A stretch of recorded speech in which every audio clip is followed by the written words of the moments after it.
ओम शांति। यह वीडियो सिर्फ BK students के लिए है, रेगुलर स्टूडेंट हैं जो। आज हम साकार मुरली से कुछ पॉइंट देखेंगे। बाबा की एक साकार मुरली है। बाबा कहते हैं, अपनी घोटना अर्थात बुद्धि योग इधर उधर न भटका कर एक बाप को याद करना है। एक बाप बुद्धि में रहे तो नशा चढ़े। बाबा कहते हैं कि तुम्हें अपना बुद्धि योग, अपना मन इधर उधर नहीं भटकाना। इधर उधर की बातों में बुद्धि योग नहीं भटकाना। बाबा को याद रखना है। बाबा को याद करोगे, बाबा की याद में रहोगे तो बाबा कहते हैं नशा चढ़ेगा, माना खुशी बढ़ेगी। जब हम बाबा को याद करते हैं तो हमें खुशी फील होती है, अति इंद्रिय सुख महसूस होता है। उसको बाबा कहते हैं कि बाबा को याद करोगे तो खुशी बढ़ेगी। थोड़ी सी बीमारी हुई तो परेशान हो जाते हैं। मित्र संबंधी याद पड़ते हैं, इसलिए नशा नहीं चढ़ता। बाबा कहते हैं कि कोई परेशानी आ जाती है, शरीर को तकलीफ़ हो जाती है तो बच्चे परेशान हो जाते हैं और मित्र संबंधियों को याद करने लग जाते हैं तो उससे खुशी नहीं रहती, आत्मा की खुशी नहीं बढ़ती। क्योंकि सुख का सागर शिव बाबा है। जब हम शिव बाबा को याद करते हैं तो आत्मा चार्ज होती है, आत्मा को सुख अनुभव होता है। लेकिन हम किसी देहधारी को जब याद करते हैं या इस दुनिया की कोई बात याद करते हैं तो हमारी चार्जिंग नहीं होती, आत्मा को खुशी महसूस नहीं होती। तो बाबा कहते हैं योग में रहें तो दर्द भी कम हो जाए। अब बाबा ये बात कहते हैं हमेशा कि अगर कोई शरीर को तकलीफ़ है तो तुम बाबा की याद में रहो, योग में रहो। योग में रहोगे तो तुम्हारे शरीर की तकलीफ़ दर्द कम हो जाएगा और बीमारी भी कट जाएगी। बाबा कहते हैं योग से तुम एवर हेल्दी बनने जा रहे हो। सतयुग में तुम एवर हेल्दी बन जाओगे, एवर वेल्दी बन जाओगे। वो बाबा कहते हैं योग से ही तुम्हें प्राप्ति हो रही है। आगे बाबा कहते हैं पुरुषार्थ करना है बाप से पूरा वर्षा लेने का। बाबा कहते हैं तुम्हें पूरा वर्षा लेने का मेहनत करनी है। कभी भी ये नहीं सोचना कि जो किस्मत में होगा मिल जाएगा। बाबा कहते हैं तुम्हें मेहनत करनी है, पुरुषार्थ करना है, तब तुमको पूरा वर्षा मिलेगा। बाबा की याद अपने आप नहीं आएगी, समय निकालना पड़ेगा, बाबा को याद करना पड़ेगा और पुरुषार्थ करना पड़ेगा। मुरली पढ़नी पड़ेगी रेगुलर, बाबा कहते, और ज्ञान का मनन करना पड़ेगा, माना मेहनत करनी पड़ेगी और मेहनत करनी है। बाबा कहते तुम्हें अब नहीं लेंगे तो कलप मिस करते रहेंगे। अब बाबा कहते ये ड्रामा हूबहू रिपीट होता है, ये बाबा ने कई बार बताया है, हम सब जानते हैं। तो जितना पुरुषार्थ बाबा कहते तुम इस समय कर लोगे, हर कल्प फिर इतना ही करोगे। अगर थोड़ी प्राप्ति, थोड़ी मेहनत की तो अगले कल्प में, उससे अगले कल्प में भी तुम थोड़ी मेहनत करोगे। तो बाबा कहते बहुत इम्पोर्टेंट है पढ़ाई। इतना ऊंच पद पा नहीं सकेंगे। कम पुरुषार्थ किया, कम मेहनत की तो बाबा कहते ऊंचा पद नहीं मिलेगा। जन्म जन्मांतर की बाजी है तो कितना श्रीमत पर चलना चाहिए। कलप निमित्त बनेंगे। बाबा कहते हैं कलप की बाजी है। वैसे भी बाबा कहते हैं 21 जन्म चलेगी इस पढ़ाई की प्राप्ति, प्रारब्ध। दुनिया में जो पढ़ाई पढ़ते हैं वो तो शरीर छोड़ देते हैं, चाहे कितनी बड़ी डिग्री ली हो इस जन्म में। शरीर छोड़ने के बाद अगले जन्म में पहली क्लास से ही पढ़ना पड़ता है। पिछले जन्म की पढ़ाई काम नहीं आती, लेकिन बाबा की पढ़ाई 21 जन्म काम आती है। और बाबा कहते हैं ये तो इस समय जो तुम प्राप्ति करोगे फिर कल्पांतर करते रहोगे। कल्प वर्षा लेते आए हैं, कल्प के लिए यह पढ़ाई है। इसमें बहुत ध्यान देना पड़ता है। बाबा कहते जब इतनी इम्पोर्टेंट पढ़ाई है, इतना लंबे समय उसकी प्राप्ति होगी तो कितना ध्यान देना पड़े पढ़ाई में। 7 रोज़ लक्ष्य लेकर फिर मुरली तो घर में भी पढ़ सकते हैं। बाबा कहते 7 दिन का कोर्स कर लिया, मुरली समझ में आने लगी तो फिर घर बैठ के भी मुरली पढ़ सकते हैं, सुन सकते हैं। बिल्कुल सहज कर देते हैं। ड्रामा तो बुद्धि में रहना चाहिए ना। बाबा कहते हैं ड्रामा तो समझ में आ जाता है, जब 7 दिन का कोर्स कर लेते हैं तो सारी बातें रहती हैं।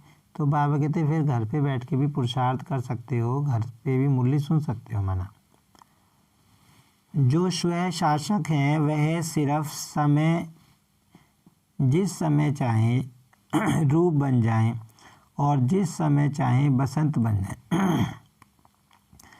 अब बाबा इस पॉइंट में बता रहे हैं कि स्वयं शासक क्या होता है, जो अपना जिस समय जैसा रूप बनाना चाहे बना ले।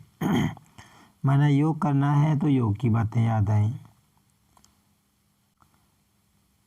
और ज्ञान सुना रहे हैं तो ज्ञान की बातें याद आएं, सेवा कर रहे हैं तो सेवा की बातें चलें। कुछ दिन पहले बाबा ने एक मुरली में बताया था कि जब तुम योग में बैठते हो तो सेवा के संकल्प भी नहीं चलने चाहिए। अब हम योग में बैठे हैं और हमारे मन में सेवा को लेकर कोई संकल्प चल रहा है, तो वो गलत संकल्प तो नहीं है, लेकिन बाबा उसके लिए भी कहते हैं कि मन में सेवा के संकल्प भी तुम्हारे नहीं चलने चाहिए। अगर सेवा के संकल्प तुम्हारे चलेंगे तो बाबा कहते फिर तो तुम 1 सेकंड में अशरीरी नहीं हो पाओगे ना। माना दूसरी बात चली, गलत नहीं चली लेकिन चली तो सही। तो ऐसे ही बाबा कहते हैं कि जो स्वयं शासक होता है मतलब जिसका खुद के ऊपर शासन होता है, जो अपनी कर्मेंद्रियों का राजा होता है, बाबा कहते वो जिस समय चाहे अपने मन की स्थिति बना सकता है। जिस समय चाहे अपने मन की जैसी स्थिति चाहे वैसी बना सकता है। ऐसे नहीं कि बनने चाहे रूप और याद आती रहें ज्ञान की बातें। बाबा कहते हैं कि योग लगाने बैठे हैं और बातें ज्ञान मतलब याद आ रही हैं, ज्ञान की बातें, माना दूसरी बातें याद आ रही हैं। योग में भी हम कई तरह से योग लगाते हैं, कई बार ज्ञान की बातों पर भी चिंतन करते हैं। माना वो बाबा कहते हैं कि जैसा योग तुम लगा रहे हो उसी तरह का लगे। कहने का मतलब सेकंड से भी कम टाइम में फुल स्टॉप लग जाए। अब ये बात बाबा मुख्य बताते हैं कि तुम्हारे मन की कंट्रोलिंग पावर कैसी होनी चाहिए। 1 सेकंड में फुल स्टॉप लगना चाहिए। फुल स्टॉप मतलब कि आप मन को कहो कि इस बात के ऊपर नहीं सोचना, तो बिंदी लग जाए, आगे मन 1 सेकंड भी ना सोचे। बाबा तो देखो क्या कह रहा है कि 1 सेकंड से भी कम समय लगना चाहिए। और कई बार हम तो सारे पुरुषार्थी हैं, तो कई बार कोई बात ऐसी आ जाती है, अभी हम संपूर्ण तो बने नहीं, तो कुछ देर तो वो चलती है, जिसका जितना पुरुषार्थ है उसके आधार पे। तो बाबा कहते हैं तुम्हारा पुरुषार्थ ऐसा होना चाहिए कि 1 सेकंड में फुल स्टॉप लग जाए। तो जिस आत्मा का 1 सेकंड में फुल स्टॉप लगेगा वो आत्मा तो हमेशा खुश रहेगी, क्योंकि जैसी कोई बात डिस्टर्ब करने वाली आएगी उस सेकंड में उसको बंद कर देगा और पॉजिटिव मन में चलाने लग जाएगा। तो फिर उसको तो ज़्यादा देर तकलीफ़ होगी नहीं ना, मन डिस्टर्ब नहीं रहेगा। पावरफुल ब्रेक का काम है, जहाँ लगाओ वहाँ लगे। अब बाबा कितना सिंपल एग्जांपल दे रहे हैं कि जो पावरफुल ब्रेक होता है, जैसे गाड़ी के भी ब्रेक होते हैं, तो गाड़ी के ब्रेक का मतलब क्या होता है। अगर गाड़ी के ब्रेक अच्छी तरह हैं, पावरफुल हैं, तो जहाँ लगाएंगे वहीं तो लगेंगे। और अगर गाड़ी के ब्रेक सही तरह काम ना करें, जहाँ लगाना चाहें वहाँ ना लगे, तो क्या होगा, एक्सीडेंट हो जाएगा, चोट लग जाएगी। तो यहाँ भी तो हमारे मन को जो फील होता है ना, दुख, मान लो कोई टेंशन वाली बात मेरे मन में चल रही है, कोई परिस्थिति आ गई जिसका सामना मुझे करना है, और मेरे मन में वो बात चलती जा रही है, कोई चिंता की बात आ गई, चलती जा रही है हैं, मेरे पे उस पर फुल स्टॉप नहीं लग रहा। तो इसका मतलब क्या है, बाबा के समझाने की कोशिश कर रहा है। बाबा समझा रहे हैं कि तुम्हारे मन के ब्रेक कमज़ोर हैं। तुम अपने मन, तुम्हारे पावरफुल ब्रेक की विशेषता बाबा बता रहे हैं कि जहाँ लगाएं वहीं लगने चाहिए। तो बाबा कहते हैं ये तुम्हारे मन की ऐसी स्थिति होनी चाहिए कि जिस बात पे तुम चाहो कि इस बात में मेरा मन सोचे, विचार चलते रहें, उस पे सोचे मन।